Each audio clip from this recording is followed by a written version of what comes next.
actually been really incredible how many people were worried about the cost of LLM models. And then as we started building, every few months it'd be like, it's cheaper and better. And then it's like, it's Yeah. cheaper and better again. And I think somebody mentioned that it's like the fastest depreciating technology that we've ever seen. It's been at an incredible pace. You like were around during the adoption of like personal computers and also the internet. Do you believe that like this current wave in technology is like quicker than either of those? Yes. I mean, I think there's no doubt the pace of change and the speed of reduction in cost. I mean, I don't know what law I don't know whose law it's going to get It's not named Moore's after. law anymore. Oh no, It's it's Altman's law is orders what it is. it's orders of magnitude. I mean, it's crazy, but it's crazy good. I think the great news, if you're a user, is the pace of innovation is insane. It really is. And Yeah. I'm old enough to have, been through a few of these, starting back with, like, PCs and internet and then mobile and then cloud computing. Hey everyone.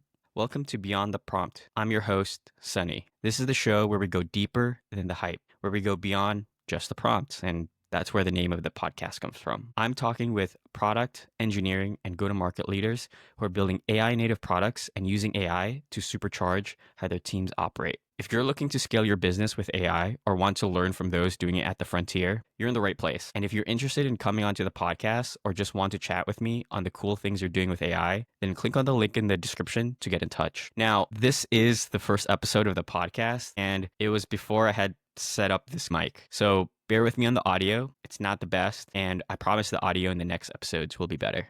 The audio on Anthony's side also changed. So just bear in mind about 10, 15 minutes into the podcast, the audio for Anthony actually gets a lot better.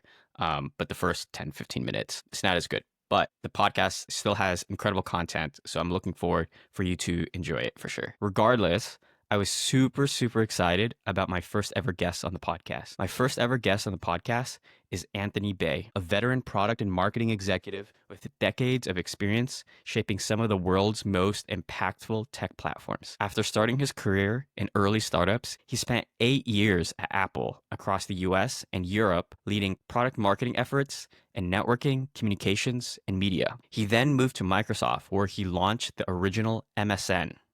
Yes, the original MSN, and led major product groups focused on e-commerce and digital media through the 1990s. Later, he took on global leadership role at Amazon Prime Video in its earliest phase and went on to become CEO of RDO, a digital music streaming company acquired by Pandora. Today, he's CEO and founding partner at Techquity, an advisory firm of senior product and engineering leaders from companies like Amazon, Google, and Microsoft. Techquity today helps CEOs and investors navigate complex tech and AI decisions by embedding experienced operators directly into the process, from hiring and team building to product strategy and even infrastructure modernization. In this episode, Anthony and I talk about what AI means for modern execs, how non-technical leaders can make smart bets, and how seasoned operators are guiding the next wave of transformation. Let's get into it. Awesome. Welcome to today's episode. We have a very exciting guest today. So, Anthony, thank you for joining us. I'd love for you to tell me a little bit about your career background and tell the listeners about your career background. Sure. Well, first of all, thank you. Thanks for having me. Look forward to the discussion. So, my background is, I spent many years in various roles in, so if you will, the big tech companies you might recognize. I did a couple of startups first, and then had two small children and decided I need a little more stability. So, I had just to date myself, my first computer was an Apple II. Bought a Mac the day they came out, and went to work for Apple. So I was with Apple for 8 years in the U.S. And in Europe, and ran various product marketing oriented initiatives on networking, communications, and media. Went to Microsoft and spent most of the 90s at Microsoft running various product groups. I shipped, for those who may remember the original MSN, I shipped the original MSN. And then I was responsible for all the e-commerce platforms and then digital media at Microsoft. left, do some angel investing and advising, went on boards, public boards, private boards. So I've been on a number of both, and realized that I actually kind of missed an operating role. So I went back, actually joined Amazon. And in the very early days of Prime Video, I ran Amazon Prime Video globally for a while, and then went and ran a company called Rdio, digital music company, which we sold to Pandora, and then kind of shifted mode to a bit of what I'm doing now, which is advisory, more of an advisory work. And a few years ago, with some other former senior, not former, senior tech execs from product and engineering, founded this company called Techquity. And so what Techquity does, and I won't spend too long because I'm sure we'll get into it, but the basic premise of Techquity is that the vast majority of companies, vast majority of CEOs and investors, frankly, both private equity and venture, are not tech themselves, are not super strong technically. They're good, great CEOs, good business people. It comes to investors, very good investors, but when it comes to navigating, critical and complex, tech decisions, including teams, tech, prioritization, they're trying to do that without the expertise. And so Techquity is a collection of senior tech executives, builders and operators ourselves, and we work with our clients, our CEOs and investors, and we get involved as our co-pilot, helping them navigate complex tech decisions, hiring key people, understanding where they are, which will lead to, AI at the moment. Yeah, can you talk a little bit about some of the folks that you partner with? I think I saw Niantic was one of your partners, and then I've also some also. Yeah, so Niantic has been a client, Yeah. and one of our partners. So the if you go to techquity.ai, you see the set of people. So my partners include guy named Al Lindsay, who was first engineering leader in Alexa, number 3 person in Alexa, built the entire Alexa engineering and science team from 0 to however many thousand it was. And he built and led a big part of Amazon Prime on the technical side before that. Another ex-Amazon person who built out what became Amazon's third-party market, and then all their content platform ran Kindle, and Amazon's digital content, and then led Amazon's AI shopping effort. So what Rufus, if you're familiar with Rufus.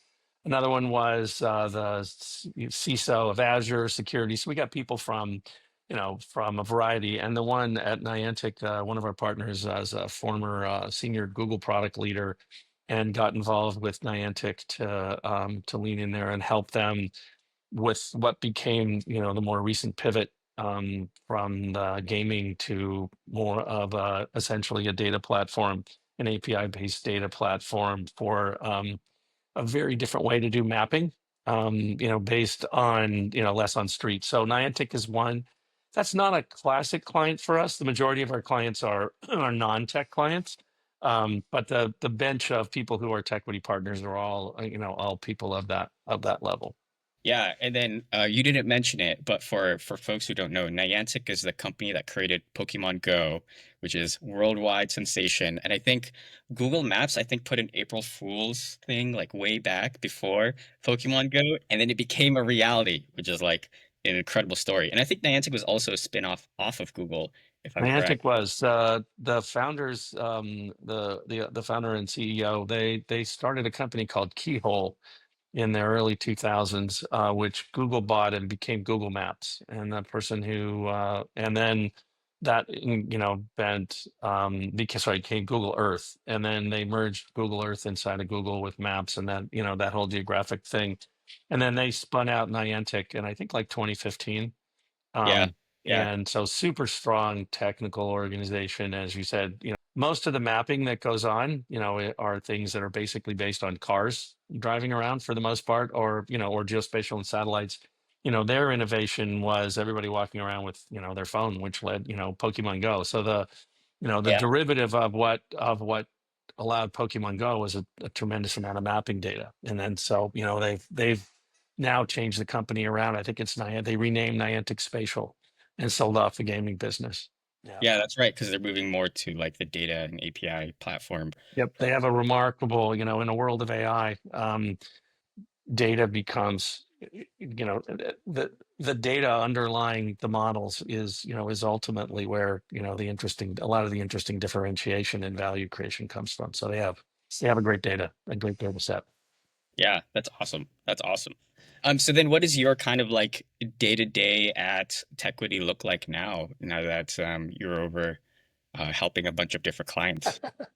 So our main time is spent helping clients, and clients include both investors, the if you will, private equity firms and and venture firms.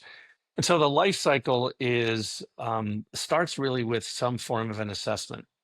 In some cases, it's due diligence before they make an investment or make an acquisition, and so we'll do a deep dive technical due diligence.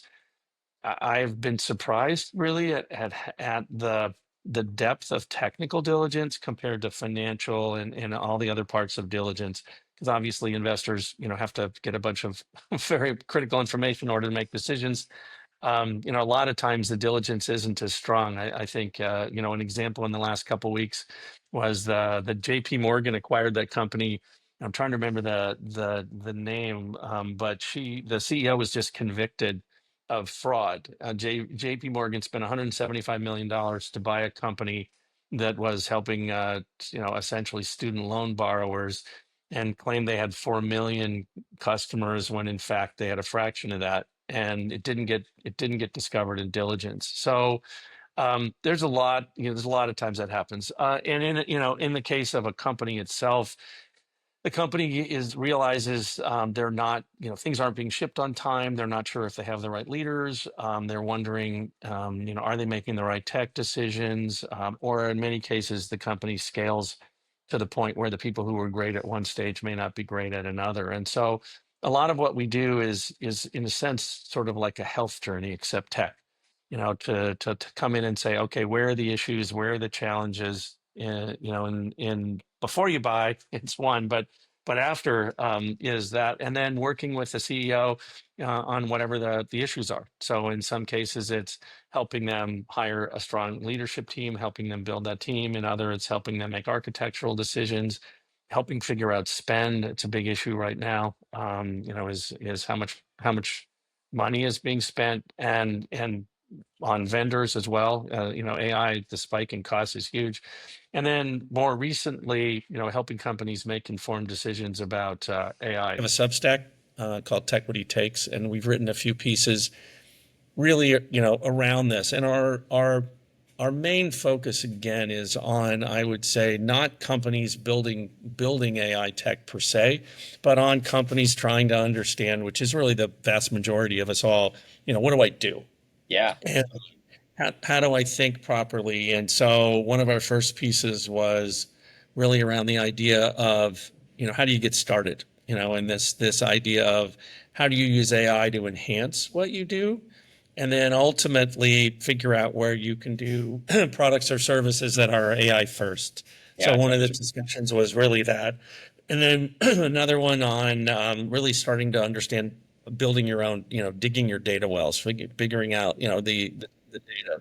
Most companies do not have their data well structured, well organized. And so for most companies, one of your core assets, your core IP is the data you have.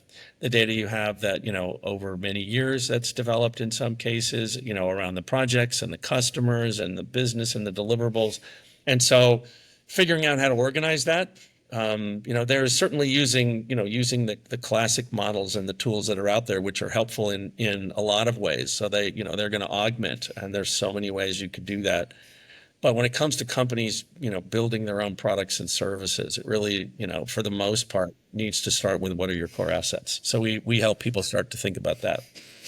Awesome. Awesome. So much to dig into. I'm curious to hear more about what do you think or what have you seen as successful in terms of using AI to enhance what people are currently doing in existing organizations?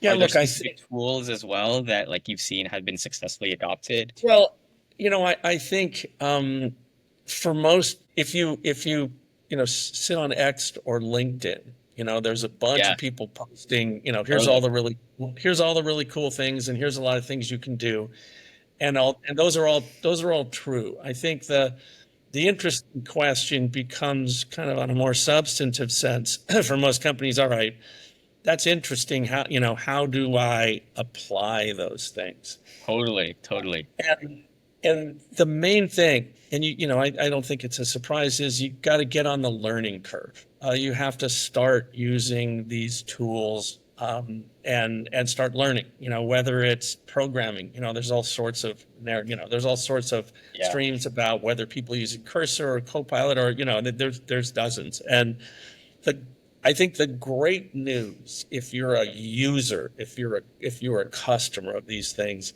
is the pace of innovation is insane.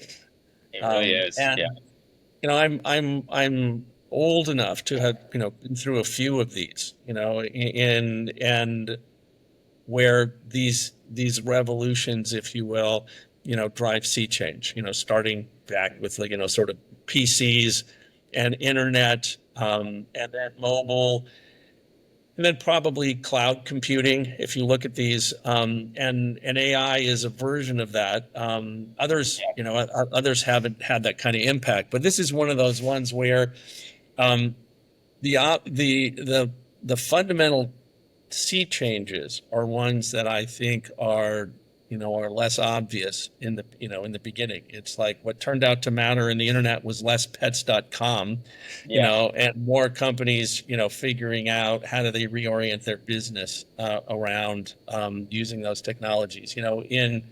In cloud computing, it changed the fundamental set of infrastructure you needed to have. I ran yeah. a music company. We had to have our own data centers. You don't even think about that anymore. And I mean, for the most part, people don't. And so I think the thing with AI is, the good news is these insane amounts of money are being spent on both on compute and then on the evolution of the models and the tools on top of that.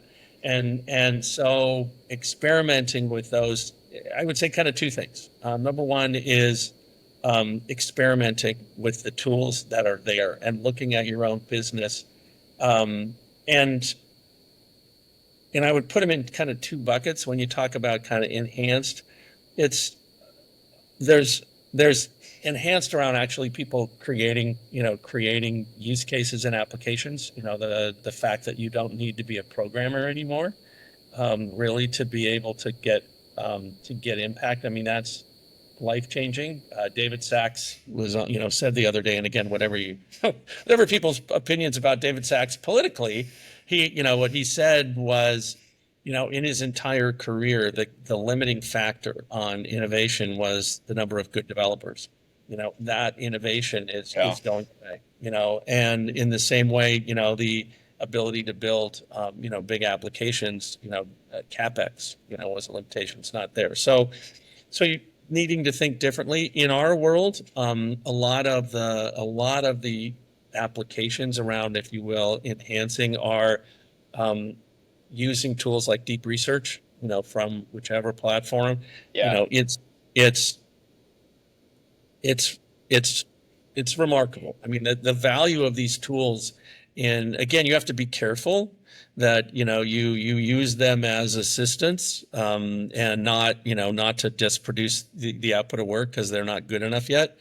But in the world we see, which is a lot of white collar oriented work, those tools are remarkably impactful.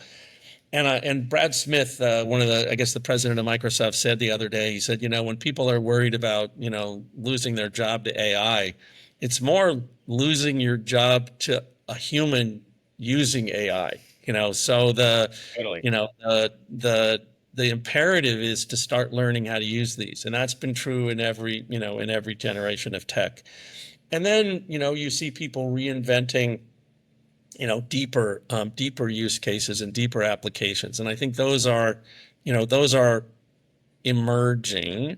Um, the And I think it's still super early, so I think the transformational use cases around AI and new products, we're very early. It's hard to see. What I think you're seeing is businesses shifting in their priorities.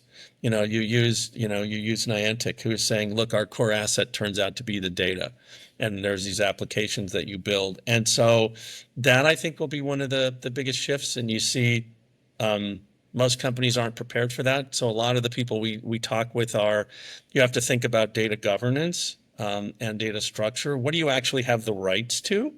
You see a lot of these battles happening now where, it's protecting your data as IP is important. You have to be very careful about that, and then knowing what you do and don't have the rights to. So I think you're gonna see more of that emerging, which is really trying to understand what you're going to build applications on, in getting that foundation, is a key. And then, classic, if you will, Amazon, it's just working backwards from who are your customers, where's the value that you can create, and then you work backwards to, iterating and testing. So long-winded answer. Yeah. That was awesome. That was incredible. I definitely have used working backwards in various roles and various jobs in my life as well. There's a great book, by the way, who a good friend Bill Carr wrote, called Working Backwards, Yeah, which, yeah, yeah, if yeah. you've not read that book, I would highly recommend it. I have not fully read it. I have read snippets of it. Had him on a podcast, or not me interviewing him, but like listened to him on a podcast as well, and like got the kind of like core ideas of it, right?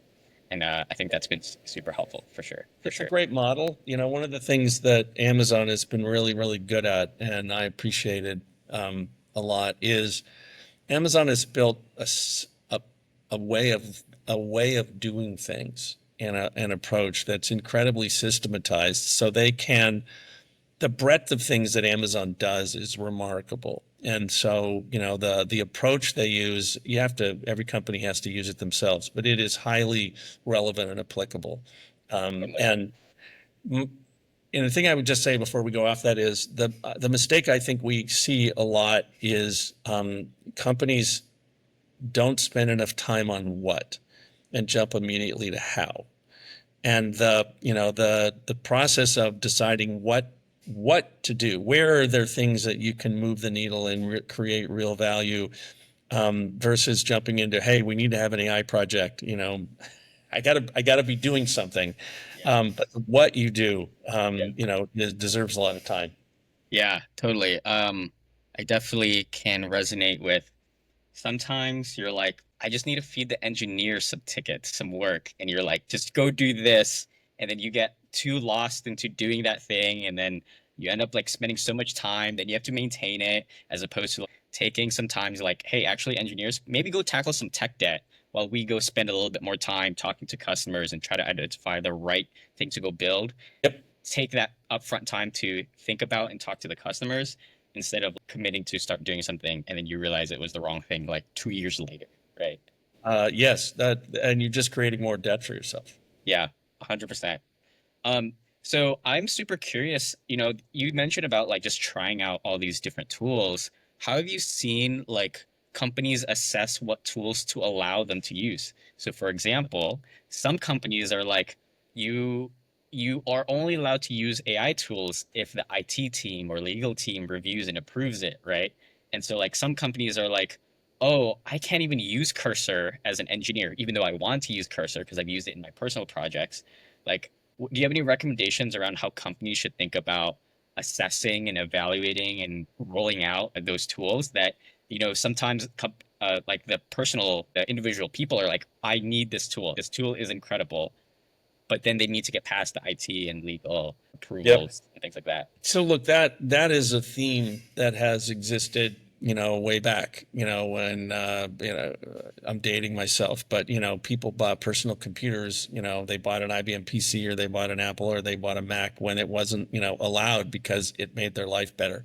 So you always have that classic tension, between, and in some cases, and, there are certain parts of it that are well founded. The biggest issues are security, security related, and provenance of data. You have to be very careful that you don't accidentally upload, confidential proprietary data into, into something where you basically, you're handing over the rights to that. So governance, my experience has been, you have to focus on rules that are not about control, but rules that are about guardrails and some degree of safety. But other than that, you have to let people experiment because, first of all, it's important. Otherwise, you are a laggard. And the other thing is, they will just do it. They'll do it at home. They'll do it outside. They'll find ways to experiment with these things. And so,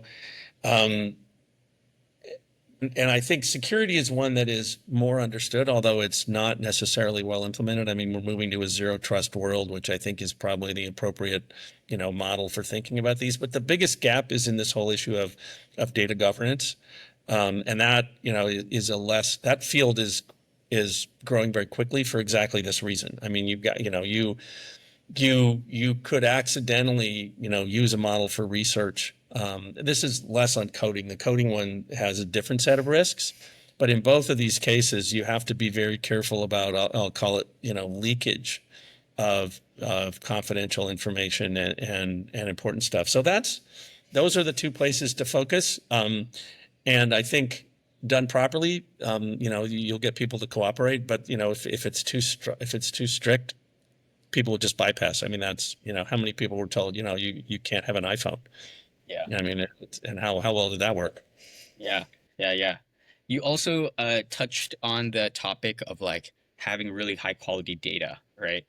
I think a lot of people say that, but I'd love to learn from you around like what does good data actually look like? Yeah, look, it's a big question. I think the first place to start is I'll go back to that thing I mentioned earlier, which is the deciding what matters. It's most companies, any company of any size, is generating huge amounts of data. A lot of it doesn't matter. So, the first part is trying to really get your hands around what is it that's important and what is it that you have that's unique. And then, look, it's a data management and a data, how do you organize that? How do you think about how to organize that data using the tools that are out there? I think one of the challenges that we see happen a lot. We actually wrote a Substack about this. It was called does AI spell the end of SaaS? And it was, I think, more, one of our guys wrote it and it was a bit provocative, but for many companies, a lot of your data is living in someone else's SaaS application. And, you don't necessarily, and if you look at the number of SaaS apps that, people are running, each of them is its own little, data universe. Your data around customers is over here, and your data, around, money is over here, and your data around manufacturing is over there, and your HR data is over here. So really getting an understanding of where our data is, in what systems it's in, and then and ensuring that you can get access to your data. So I think one of the things you're going to see, one of the big pressures you'll see on SaaS apps, and I think this was, if somebody has the time to go read our Substack on that, is you really start rethinking differently about the decisions you make on SaaS applications, and and ensuring that you have the access. It may be that data lives within there for that particular application purpose, but you need to be able to to consolidate that data yourself. Exactly, and you think about your own data lakes. So I think that's the first place to start is, what matters, what are the sources you have, what is it that you have that's going to be interesting and unique when you start putting it together, and then figuring out how to assemble that. Because, the good news is the pace of evolution in the AI tools, and the good news also is the cost, the cost of running these models is also going to decline. And so, yeah. It's the biggest questions, I think, are the ones I just described. Yeah. It's actually been really incredible how many people were worried about the cost of the LLM models, and we were as well. And then as we started building, every few months it'd be like, oh, it's cheaper and better. And then it's like it's Yeah. cheaper and better again. And I think somebody mentioned that it's like the fastest depreciating technology that we've ever seen. Yep. Um, and yeah, it's been at an incredible pace. And then you mentioned before, you were around during the kind of like adoption of like personal computers and also the internet. Do you believe that like this current wave in technology innovation and revolution is like quicker than either of those?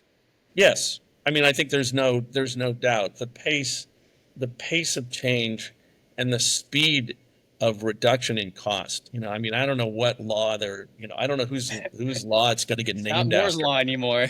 Oh, no, it's It's it's Altman's law is orders what it is.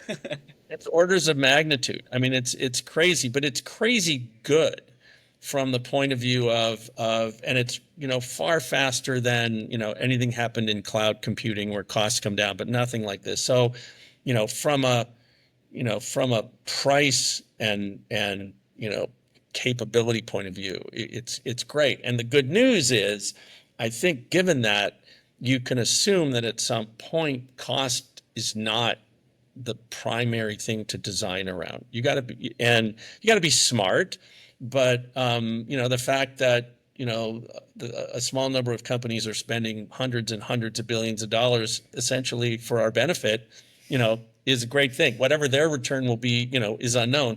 And you also see this playing out, with the whole debate about open source, models, versus closed versus these hybrid.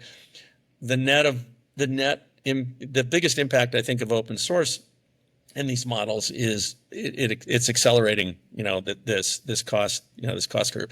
At some point, to oversimplify, I think it becomes another service that you use, just like any of the other services that are out there. When it's running in a cloud, but it's also, the applications on the edge are amazing as well. And so it's just, again, if you're a tech person, it's super cool. Yeah, This is one of those moments, way faster pace of change than any of the other ones. got it. Good to hear. That I feel like everybody that I've talked to has echoed that sentiment as well. So And I want to say one thing is, it is it is a step change in a way those others weren't. And those all of those other waves expanded the capability of the kinds of things you could build and the scale and the number of people you could reach. But um, but AI is augmenting people in a way that it is, this is one of those moments in history. So yeah, 100%. So before we jumped onto this podcast, I was told that I should definitely ask you about Organeering and what it is and why it's important. yeah. So, can you tell us a little bit more about Yeah. Organeering and what that is? The biggest, I'm trying to think of how best to do this.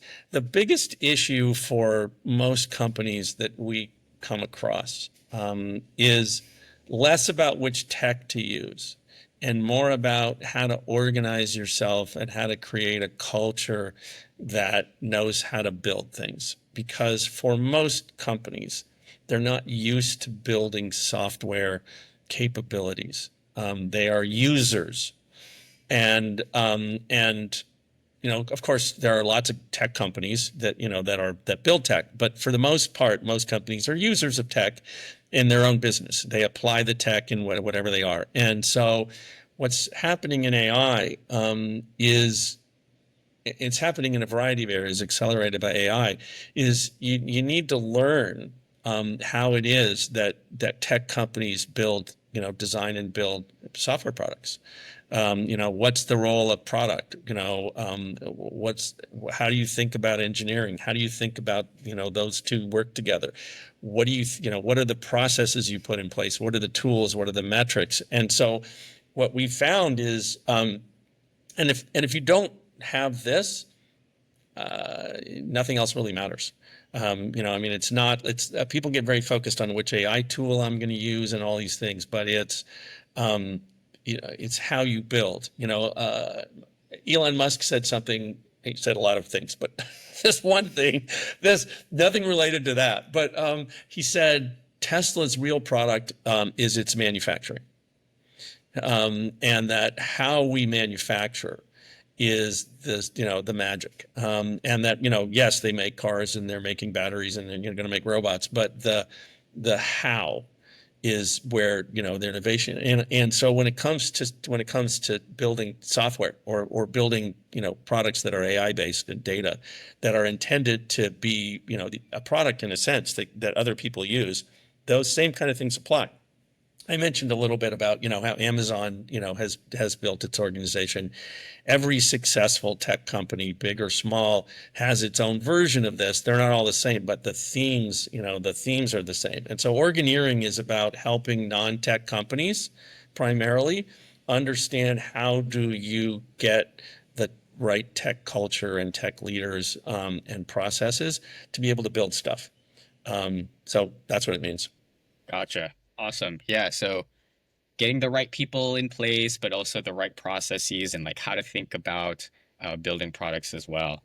That reminds me Yep, of and iterating. It's you're never done. I mean, if you look at any successful company whose product you use, tech company, and you just described, the AI models and iterations. I mean, these things, it's the pace of iteration. It's you're not going to your main thing is to get out there and then get really good at learning and iterating and testing. And those are skills.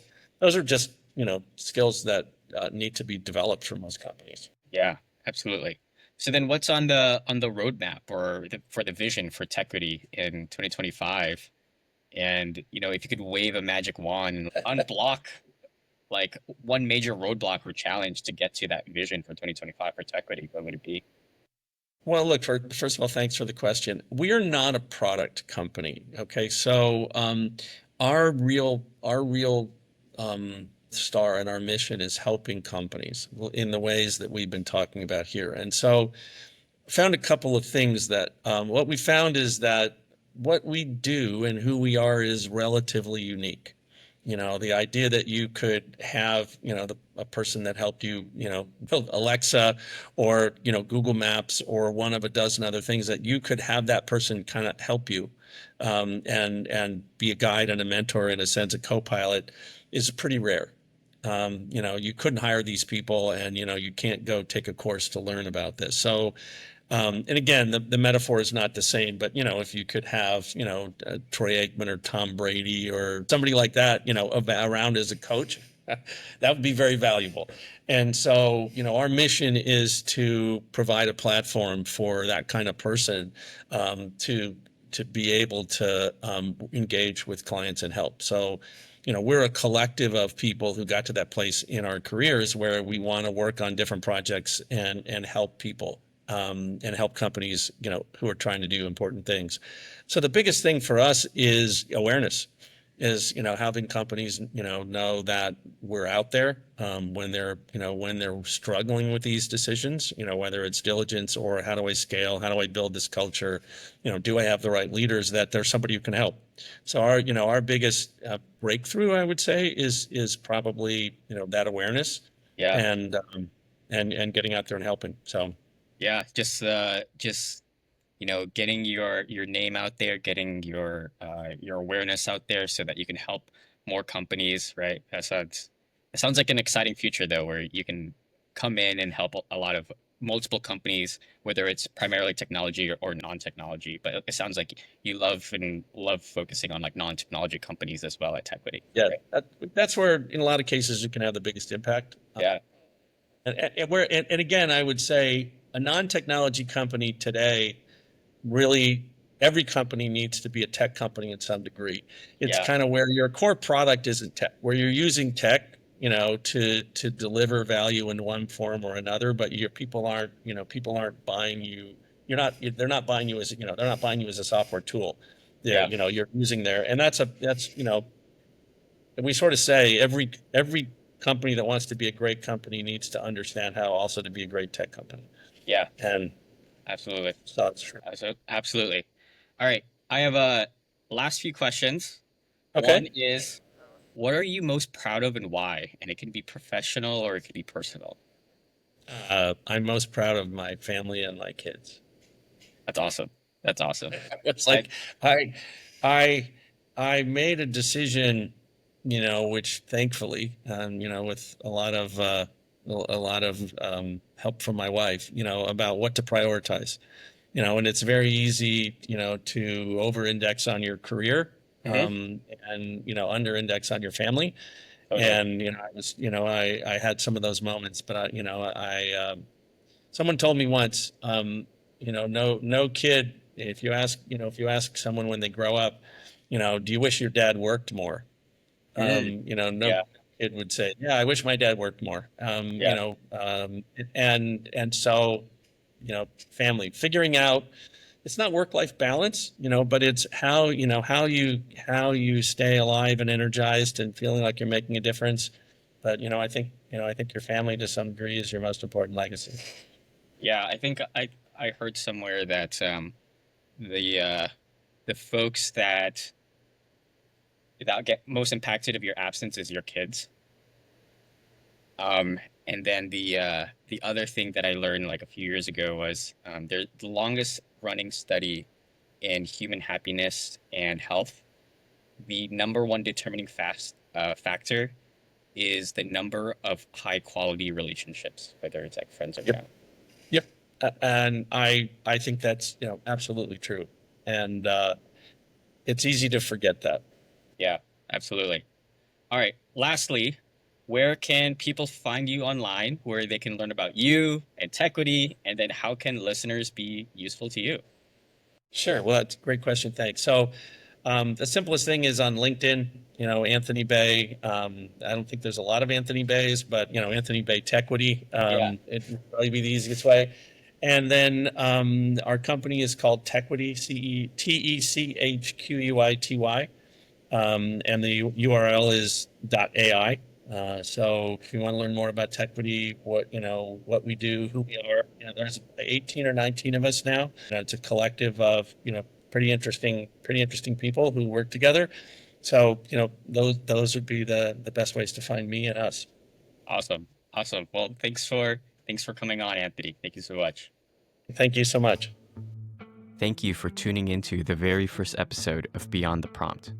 If you enjoyed this discussion, please subscribe to the podcast so you don't miss future episodes. Also, if you could take a moment to review and rate the podcast, it would help me tremendously in reaching more listeners and bringing you more great content. Until next time, keep going beyond the prompt.